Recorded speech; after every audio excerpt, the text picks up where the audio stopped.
Hello అండి, అందరికీ నమస్కారం అండి. అందరూ ఎలా ఉన్నారండి? బాగున్నారా? నేనండి ఈరోజు మా రాధాకృష్ణ యూట్యూబ్ ఛానల్లో ఏం కూర వండుతున్నానంటే బంగాళదుంప ఫ్రై అండి. అది ఎలా చేయాలి, అందులో ఏమేమి వేయాలంటే బంగాళదుంప ఫ్రై మీకు కూడా వచ్చేమో, మీకు వస్తే చేసుకోండి, మీకు రాకపోతే నేను చేసింది చూసి చేసుకోండి. అయితే ఇదిగో స్టవ్ వెలిగించి దాకా పొయ్యి మీద పెట్టుకున్నాను. దాకలో కొంచెం నూనె వేసుకున్నా. ఇప్పుడు కొద్దిగా ఏం చేస్తానంటే పసుపు వేస్తా. ఈరోజు మా రాధాకృష్ణ యూట్యూబ్ ఛానల్లో నేనేంటంటే పసుపు వేసా కదా, అంటే మా రాధాకృష్ణ యూట్యూబ్ ఛానల్లో పసుపు వేయట్లేదు. నేను బంగాళదుంప ఫ్రై కర్రీ చేసి చూపిస్తాను. అందులో మసాలా కూడా వేస్తానండి. మసాలా వేసి బంగాళదుంపని ఫ్రై చేసి చూపిస్తాను. అది కలుపుకోవటానికి చారు కావాలి, పచ్చళ్ళు కావాలి, అన్నీ కావాలి. అవి మీరు చేసుకోండి. ఈ ఫ్రై మాత్రం నేను చేసి చూపిస్తాను. పసుపు వేసిన తర్వాత కొంచెం ఆవాలు, సాయపప్పు, కొద్దిగా పచ్చెనపప్పు కూడా వేస్తానండి.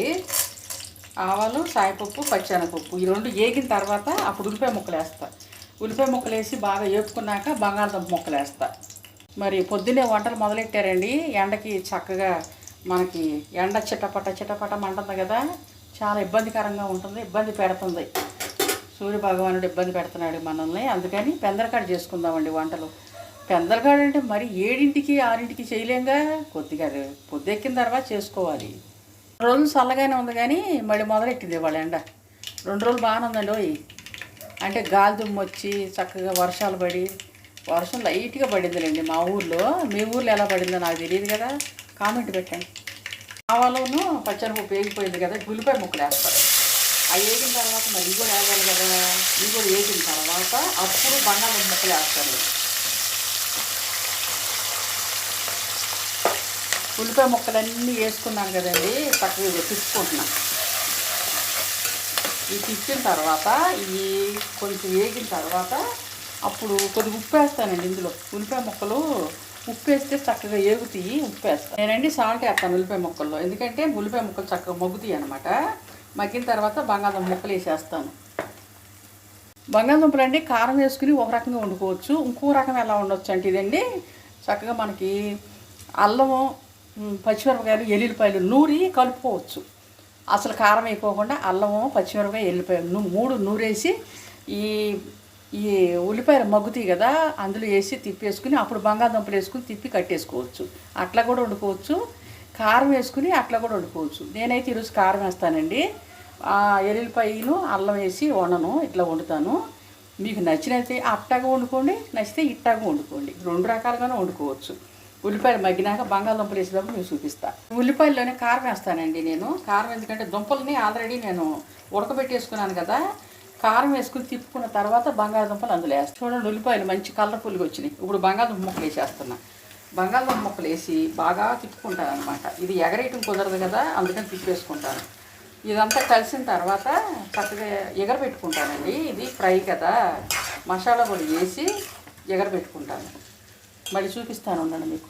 కారం వేసుకుని తిప్పుకున్నానండి. ఇదిగో మూత పెడతాను. ఇది చక్కగా మగ్గిపోద్ది అనమాట. మగ్గిపోయి మనకి ఇంకా పొడిలాడుతూ ఉంటుంది అనమాట. ఇట్లా పొడిలాడుతూ ఉన్న కర్రీని మనం సాంబార్తోనో పచ్చడితోనో ఇది నంచుకుని అది కలుపుకుని తింటమే అనమాట. ఇక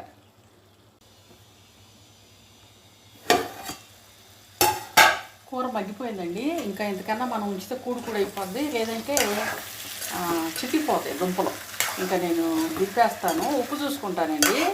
ఉప్పు చూసిన తర్వాత మళ్ళీ సరిపోయిందో లేదో మళ్ళీ మీకు నేను చెప్తాను. ఉప్పు చూసుకున్నానండి, కర్రీలో ఉప్పు సరిపోయింది. మరి ఇదంతా కూడా చక్కగా ఎగిరిపోయింది, ఫ్రై అయిపోయింది. మసాలా చల్లుకున్నాను, ఫ్రై అయిపోయింది. ఇప్పుడు ఏంటంటే ఇందులోకి చారు కావాలన్నా మనం పెట్టుకోవచ్చు, లేదనుకోండి ఇదే ఈ గుజ్జు ఉంటుంది కదా, అది అన్నంలో కలుపుకుని తిన్నా బాగుంటుంది అనమాట. మరి మా రాధాకృష్ణ యూట్యూబ్ ఛానల్లో ఈరోజు నేను మసాలా వేసి బంగాళదుంప ఫ్రై చేశానండి. ఈ వీడియో ఇంతటితో ఆపేస్తాను. రేపు మళ్ళీ ఇంకో కర్రీ చేసుకుని మీ అందరి ముందుకి వస్తానండి. మా రాధాకృష్ణ యూట్యూబ్ ఛానల్లో వచ్చి మీ అందరికీ వివరంగా చెప్పి కర్రీ చేస్తాను. అంతవరకు మా రాధాకృష్ణ యూట్యూబ్ ఛానల్ని మీరు చూస్తున్నారు కదా, మరి లైక్ చేయండి, షేర్ చేయండి, సబ్స్క్రైబ్ చేసుకోండి. సబ్స్క్రైబ్ చేసుకున్న దాని కింద గంట ఉంటుందంటండి, అది నాకు తెలియదు. ఆ గంట అంటే కొట్టండి. కొడితే మీరు నేను ఏ వీడియో పెట్టినా సరే, నేను వీడియో పెట్టిన ఎమ్మటే మీకు వస్తుందంట. చాలామందికి తెలియక ఆ గంట కొట్టరంటండి. గంట ఒకటి గంట గుర్తు ఉంటుందంట, దాన్ని అంటే ఇలా ప్రెస్ చేయండి. అప్పుడు నేను పెట్టిన ప్రతి వీడియో మీకు వచ్చేస్తుందంట. అయితే నేను చెప్పింది గమనించారు కదా. మా రాధాకృష్ణ యూట్యూబ్ ఛానల్ని లైక్ చేయండి, షేర్ చేయండి, సబ్స్క్రైబ్ చేసుకోండి. ఆ గంటను కూడా టంగును కొట్టండి. ఈరోజు ఈ వీడియోతో ఆపేస్తున్నానండి. రేపు మళ్ళీ ఇంకొక వీడియోతో మీ అందరి ముందుకు వస్తాను, మిమ్మల్ని పలకరిస్తాను. అంతవరకు బాయ్ అండి. గంట కొడత మాత్రం మర్చిపోమాకండి. లైక్ చేయండి అండి, లైకులు కూడా కొట్టండి. లైక్ చేయండి, ఆ గంట కొట్టండి, సబ్స్క్రైబ్ చేసుకోండి. బాయ్ అండి. ఇదిగోండి కర్రీ అంతా కూడా చక్కగా మగ్గిపోయి నూనె పైకి వచ్చేసింది. ఇంకా మనం కట్టేసుకుని ఈ గుజ్జుతో కూడా అన్నం కలుపుకుని తినేసేయచ్చు. అట్లా తినలేని వాళ్ళు చారు కానీ పచ్చళ్ళు కానీ వేసుకుని తినండి. ఈ గుజ్జుతో కూడా తినొచ్చు. దుంప చితుకుద్ది చక్కగా ఉడకబెట్టుకున్నాను ఆల్రెడీ నేను. అదనమాట. బాయ్ అండి. చాలామందికి సబ్స్క్రైబ్ చేసుకోవడం తెలియదు అంటండి. వీడియో కింద సబ్స్క్రైబ్ అని ఉంటుందంట. అది నొక్కితే మీరు అది సబ్స్క్రైబ్ చేసుకుంటే చక్కగా గంట మార్కు కూడా ఉంటుందంటండి. చాలామందికి తెలియదంట. మేము పెట్టే వీడియో కింద ఉంటుందంట. అది చూసి కొద్దిగా సబ్స్క్రైబ్ చేసుకోండి, గంట కొట్టండి, లైక్ చేయండి.